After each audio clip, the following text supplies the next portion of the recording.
How's it going, guys? And welcome to RC Cincy.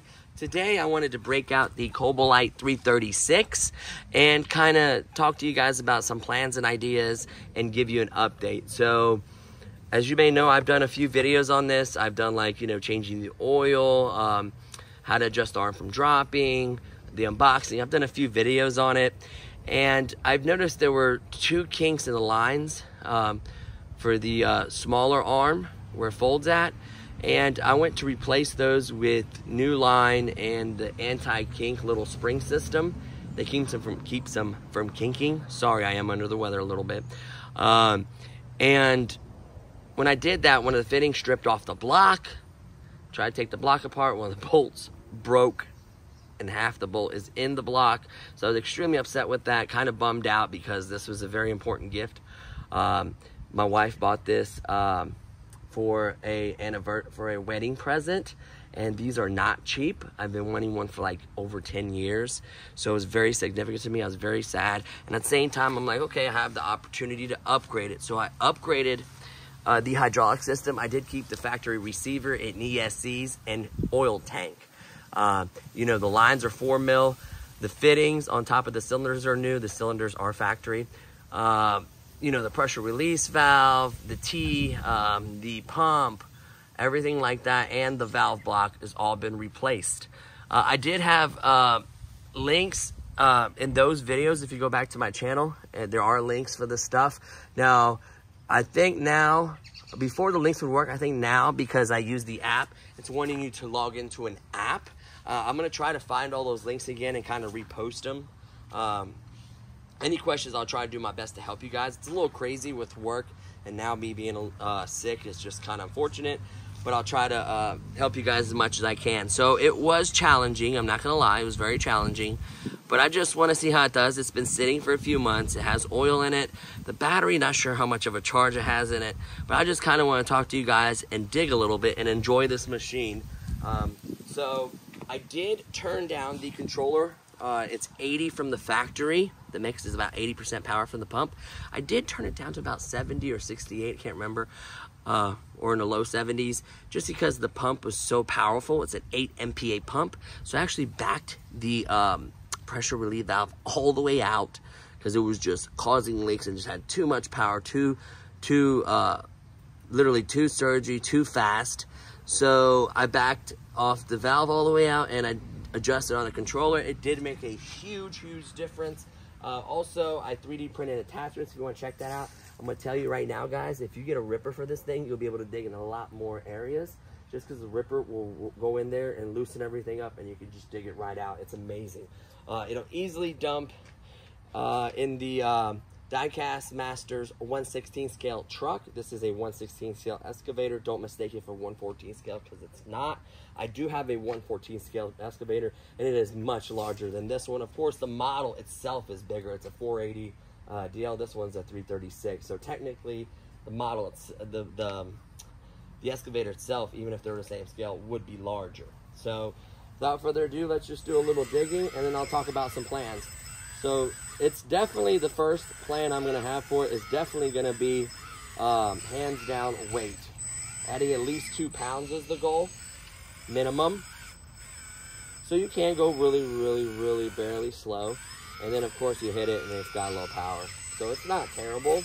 Not as I like it to be a little bit smoother, but like I said, it's still in the tuning process and it's not quite where I want it. I think it can achieve it. On my pressure relief valve, it does have a bolt that unscrews, and you can put a little meter that will tell you the MPAs. I actually ordered one, but it was the wrong size. So you need like an adapter, and then it'd be too tall. So I have to wait for that. I have to order that. I also got a radiator, right? A radiator and a fan. I don't know why I would need that. I have not had overheating issues. I have ran it in the summer. I did not have no overheating issues. So maybe the ESCs are the best thing to have the fans for, is electronics more than the hydraulic, I would imagine. Because the hydraulic fluid runs through a lot of metal, and it kind of acts like heat sinks. Like the cylinders, everything kind of acts like a heat sink. So it's not that terrible. But it'd be nice to have some airflow in this. I know a lot of folks would actually cut these slits out right here and put mesh and then put a fan cooling, you know, the electronics and the hydraulic system as well. Don't worry, this battery technically will close all the way. It's just springing up from the battery's kind of on some lines that they're a little bit too long, and it's causing the battery to spring up. A better latch or a magnet would easily fix that. Not a deal breaker. The tracks work perfect. The turn, everything works as factory. I do have the quick disconnect on here. Honestly, I like to paint that. Yes, there is oil, just never properly got cleaned after I was working on it. There's currently no leaks. I do believe there's currently no leaks in the system. I have not put oil or anything in it. I just came out running. I don't know how low this battery is, by the way. Is that a cat right here?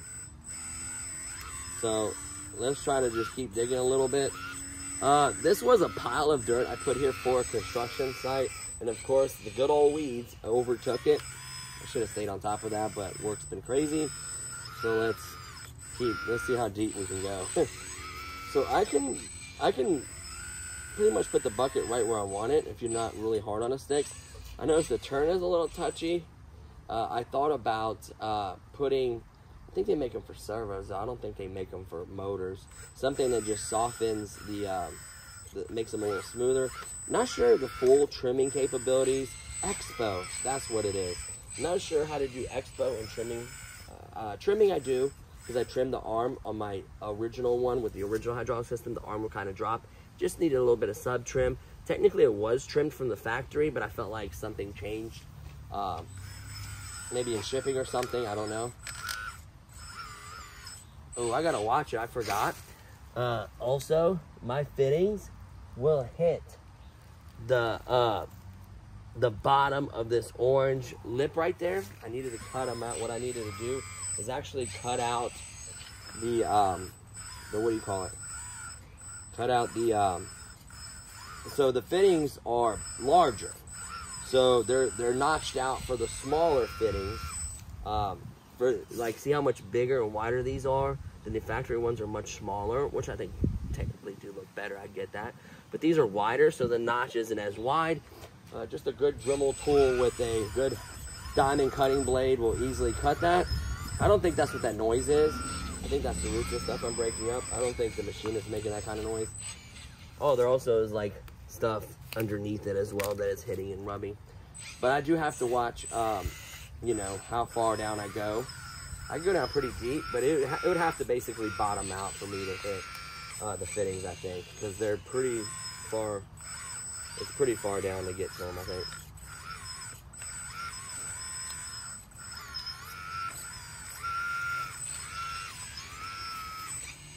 So it's not a bad excavator. You know, honestly, if I wouldn't have broke my lines, I'd probably still be running the factory hydraulic system in it. I would have liked to have the anti-kink guards. I would have probably done some kind of sound system for it by now, and I would have added the weight like I did in the previous videos I've done for it. So it would be pretty much finished up by now. The cat stickers, of course, I would have done that because it just makes it look spot on to the real one. So yeah, really impressive. I've seen a couple on my construction site. Thought about bringing my excavator and put it next to it. I think that'd be a really cool shot. But as you can see, like, it can dig really well. Like, yes, I know this is topsoil or whatever, but like, this can do well. Even over there, where I didn't disturb the dirt, I used the ripper to rip it all up, and it dug it right up. With the power it has now, with the ripper and this bucket, I actually dug in like areas that were not already, what do you call it? That were not loosened up or disturbed. So that was really impressive. It does got decent. It's got a lot more reach than the 580 for sure. It isn't by far like the best excavator you can get. I think it's a good entry-level budget excavator. I feel like this is more entry-level hobby grade, and the 360 is more higher end. You know what I mean? You're obviously paying more money for it. But yeah, I mean, we're getting pretty deep here. Look at that. And I go faster if I want. I could go nice and slow. See that? So I like honestly digging pretty fast.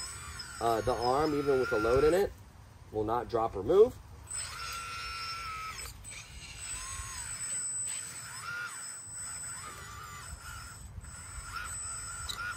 Ooh, I'm hitting. That's what that noise is. I'm hitting rocks.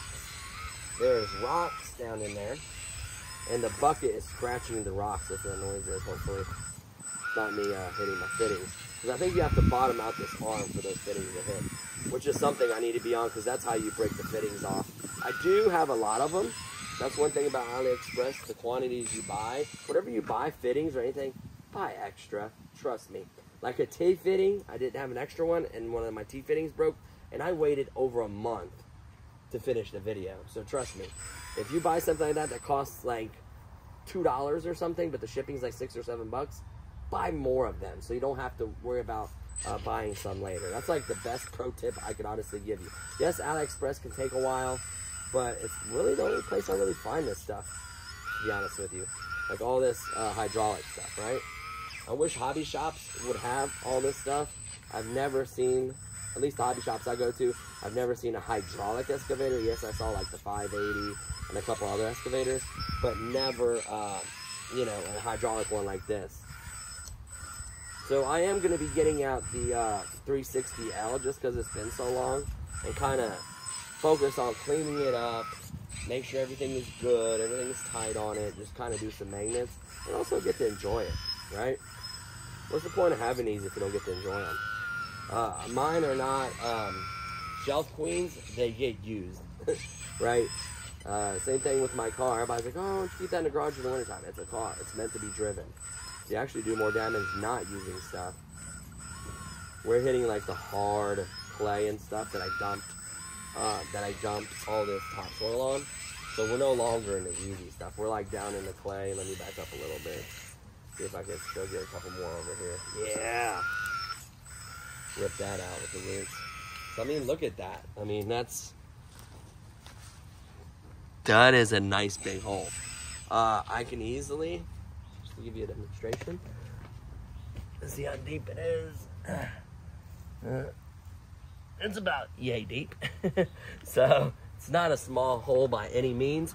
So in conclusion, let me get a couple more buckets out because this is too much fun, guys. I may have to dig afterwards from this video too. I'm literally, look at that.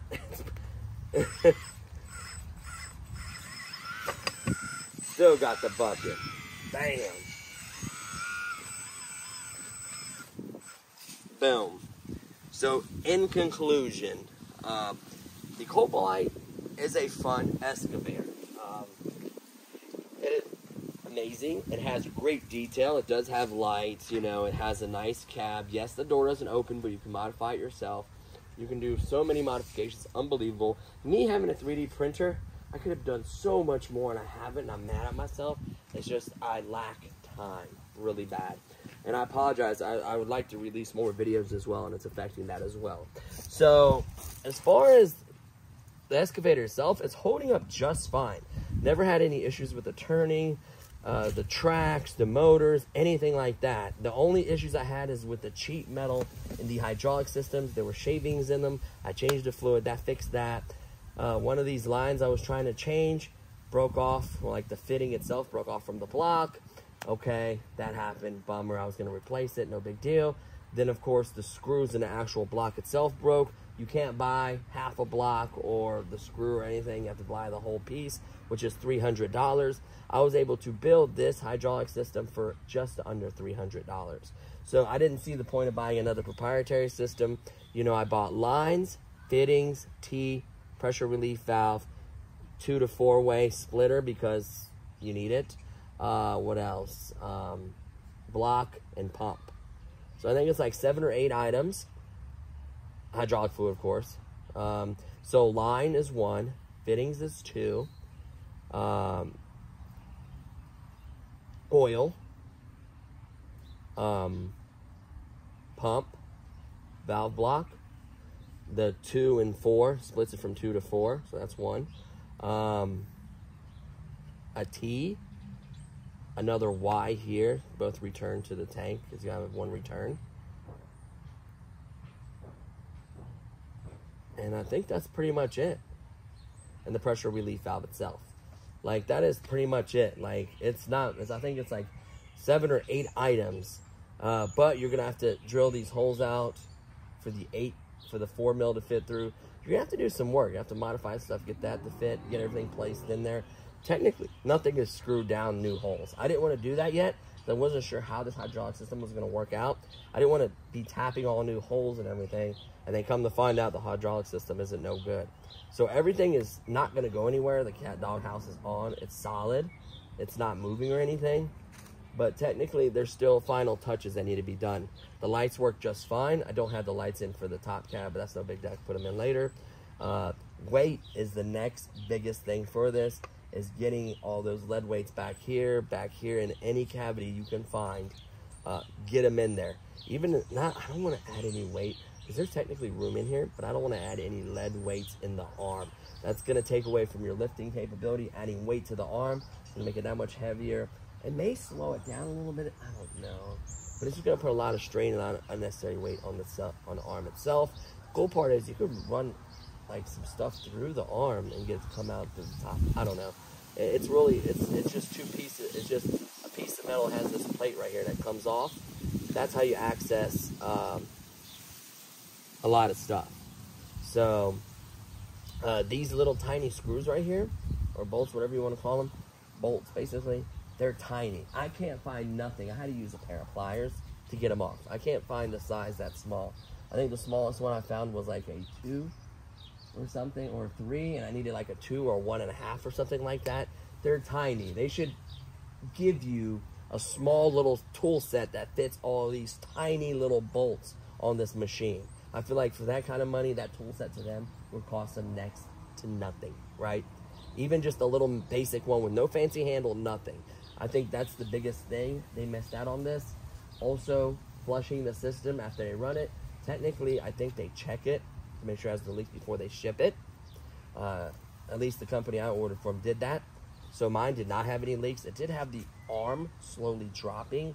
Not a deal breaker. I fixed that with a little bit of sub trim. Done. And I changed my oil, and I should have left it at that. But honestly, having those kinks in these 2 lines here and here was driving me crazy, and it led me down this path. I don't regret it, because technically I have a better, more powerful hydraulic system. You know, and I'm actually able to dig in undisturbed dirt with a ripper, of course, but I can get some digging done. I have more power. I don't know about lifting capability. It spools up really fast, but in a matter of keeping that pressure steady. I'm not sure what its capabilities are. We're going to need to add that gauge in this system. I don't think it needs a radiator. It'd be nice to maybe have a couple small little fans for electronics, possibly in a really hot summer day. That'd probably be the only thing. Even then, though, I ran both machines in the summer, and I didn't notice anything that was hurting anything. So, yeah. Let's see if we can still get another bucket. Oh, there's a root there. I keep getting hot. Yeah, it definitely needs more weight. You can see how easily it is to tip. So what you can do is... Oh, no! Of course, I went too far with the arm. Didn't notch it. Yes, I have another fitting. So now that I can actually show you, so this is completely my fault. I know that if I go too far, that I can break off the fitting, because I did not notch it. That is completely on me. Of course, I can throw on a fitting in like 5 minutes. I've done it so much now that it's not a problem. Cycle the air out, put fresh fluid in. So let me show you why. Sorry that video ended like that. I guess I accidentally hit the button, but there is the new fitting.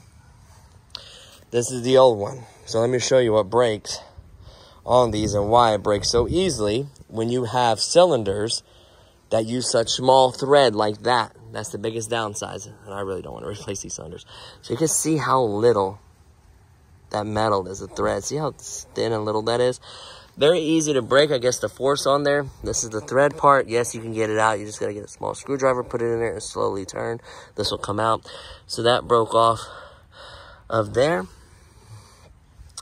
That is the fitting right there. Of course, I used thread sealer for hydraulic. Use that. I am going to have to add oil, but let me show you that it works. And it's not dropping. So the tank is technically now oil. The oil is now low, so I'm just going to add more oil. That's not a deal breaker. It was able to dig, no problem, that deep. And this is, you can see, that's hard stuff. That's not easy dig right there. That's not easy dig. And it just, you know, it dug a decent amount of width there. There's the hydraulic oil. Honestly, it's almost impossible to put it, unless you have like a syringe, it's almost impossible to put it through that cap. I usually remove the doghouse, remove the lid, oil it, cycle it, see where it's at, get the air out, and go from there. Honestly, it's ridiculous to put oil in there. They should have had another breather here somewhere or something, because I feel like just it's so hard to get oil in there. I don't know why. Maybe with a syringe, this tip doesn't work as well. You can, but it's very messy. It's all over the place. So, like I say, buy extra fittings. I am going to be using my Dremel tool later on. And I need to give this thing a good cleaning too, honestly. Hydraulic wires are fine. I just got to give it a good cleaning. Let me look around. No oil around the fitting, so that it's dirty everywhere else, but the fitting itself is dry. So that tells me that the fitting is not leaking. You can see that it's not falling down. So I fixed it. Yes, it literally took me 5 minutes because I've done it so much. You are going to need a lighter too. Let me show you the tools I used. So I used this to undo the threads on one side. I used these to actually hold the metal part of it. Hold it with this side. Unthread it with this one. Something to cut a clean, straight line. So these. Screwdriver, big screwdriver for the tip. This thread sealer, and then a lighter to heat the end. Once you cut it off straight and you're ready to slide it on, make sure your sleeve's on there, because once you pry it on, you can't put the sleeve on afterwards. And then just heat it up just for a couple seconds like that. Pop that side on right there. Slide the sleeve on, tighten it up while it's there. Then put the thread lock on, then put it on there and tighten it up. So it's not that hard to do. I've done it so much that it's easy. And it keeps doing it because you can see the paint where it's scratching right there. It hit this block is much wider. Of course, they need to be straighter. I'll check that. I kind of rushed to put it on there. Make sure they're straight and cut it. Make it a little bit bigger is what I'm going to do. I am going to eventually get touch-up paint because there's a couple other spots, especially for black like here. And a couple other spots like there I want to touch up. So, like I said, this is still technically in the testing stages. Not testing, but like it's a work in progress, should I say. It would be proper. But it leaks nowhere else. The tracks, all the functions, you know, all the functions work just fine, you know. And the thing is, this battery hasn't been charged in a while, so it probably didn't have as much pep as it usually does. That's kind of crazy. So it drastically improved this machine. Yes, it still needs work. There's still stuff I need to do to it. But the cool part is I could just bust it out like I haven't had it out in months, dig with it. I knew by digging so deep that I may get myself in a pickle. I did. I admitted to fault. But at the end of the day, as long as you enjoy this hobby and you love your machine, there's nothing wrong with leaving it factory, maybe adding some extra weight. I would check the fluid, make sure it's good, add weights, cat stickers, and be done with it. Maybe some extra buckets and a quick detach or something like that. I wouldn't get into the hydraulic system unless you want to deal with it. If you set this up right and notch those out, those lines will never pop off unless there's a failure, which can also happen. So their failures do happen. Just make sure you have extra fittings, extra line. Just be prepared for it. So there is one thing I do need to grab for my shed to show a guy that the original factory ones. Let me show you on this. The original factory ones are not soldered on there. They're not threaded. They're just a coupler. So you have to get something sharp. Old pocket knife you don't care about. Something like that. Just has to be narrow enough to get in the crevice between the fitting and the thing. And it's going to slowly just pop right off. And then it's going to slide down the line. And then that's when you pop off the hydraulic line. Those can be smashed really easy with pliers. I would not use pliers. So I will quickly try to find that. Oh man, it's buried in there. I have bags of RCs in my shed right now. It's buried in there, but when I do find it, I will share that with you to show you that those do come off. So remember, these are not the original factory fittings because I'm using 4mm. The factory fittings use 3mm line. Just to keep that in mind before you start ordering a bunch of stuff. There are fittings and stuff, I think, that reduce it. There are some that will thread on to like a T or whatever, or a little spacer thing that will change. Their couplers, they only go from 3mm to 3mm. I've never seen a coupler go from a 3mm to a 4mm. So keep that in mind. There are some stipulations there. Just route them, you know. And, you know, just get it to how you like is what matters. If you like a bunch of yellow lights on there or whatever, put them on there. If you like different decals, you like the kabolit, you're fine with that. That's perfectly fine too. So it's just a matter of being happy with your machine. As long as you get out there and dig and enjoy it, that's all that truly matters. So I know this video is a little long, but I just wanted to kind of give you an update on it. Yes, it still needs tons of work. You know, she needs to be cleaned. There's like oil everywhere on there. It just needs a nice cleaning. So on this one, I do run the all-purpose Lucas hydraulic fluid, but in my other one, it recommends the AW32. I got some Super S, like, it's really good stuff. I think they recommend Chevron or something, but the Super S is way better. It's got way better molecules, but the all-purpose got a lot of good stuff in there for corrosion, for heat, for chattering. These don't really chatter. The guy was telling me, like, oh, don't move the cylinder so fast, it's damaging the cylinder. It does not have that kind of power. It's not like a real one, okay? I ran machinery for over 20 years. But anywho, yeah, so long as you enjoy it and have fun with this hobby, that's all that really matters. So I just wanted to give you an update on this. Don't worry, I will get the big, technically, everyone calls it the 360L, but it is technically the EC480DL. So it is a very large Volvo excavator. I do have all the stickers on it. I will be getting out that big bad boy and digging somewhere. I've been looking for 3D printing buckets and stuff for it. If anyone has an idea where I can get that. The stuff I have is the 580 size, which kind of works with this. The stuff I printed kind of works with it. Not the best, but it's okay. Need some spacers and stuff. I'd like to get some 3D printing stuff for the EC480 Volvo, or also known as the 360L. So if you guys have any links or any ideas for that, that'd be awesome. Please share. I'll give you guys anything I have. So just, you know, don't be afraid to keep this machine clean, especially when we get done with it. Just nice to kind of shine her up a little bit. Just get the heavy stuff off. Make sure there's no moisture, no oil. The hydraulic oil can be corrosive, especially on your driveway. It will eat right through blacktop, so keep that in mind. So yeah. Because we've dealt with that. Yeah, it's not fun. So remember the lighter trick. Don't heat it for too long because then you're melting it. It will smoke. Hydraulic fluid is flammable. Keep that in mind.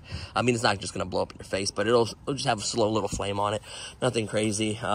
So yeah, that's pretty much everything. I will be doing an update soon on this, so stay tuned for that, especially as wintertime approaches. I'll be doing a lot more videos. Technically, I cleaned out my room, so it's nice and ready for videos to be shot in there. I finally have room to work on stuff. I got my computer, my 3D printer all cleaned off and set up. It was just a lot of RCs. I moved them all to the shed so we have some space to shoot some videos, so stay tuned for all that. Don't worry, the giveaway will be happening. It was supposed to be around trick or treat, but just with everything going on, plus I think my wife was wanting to produce some and do some other videos, so stay tuned. It will be a giveaway really soon. I'd say in the next couple weeks or so, we should be announcing a giveaway. Stay tuned for that. And that's going to do it for this one, guys. Hopefully you enjoyed this video. Please give it a thumbs up. I truly appreciate it. And I'll see you guys in the next one. Peace.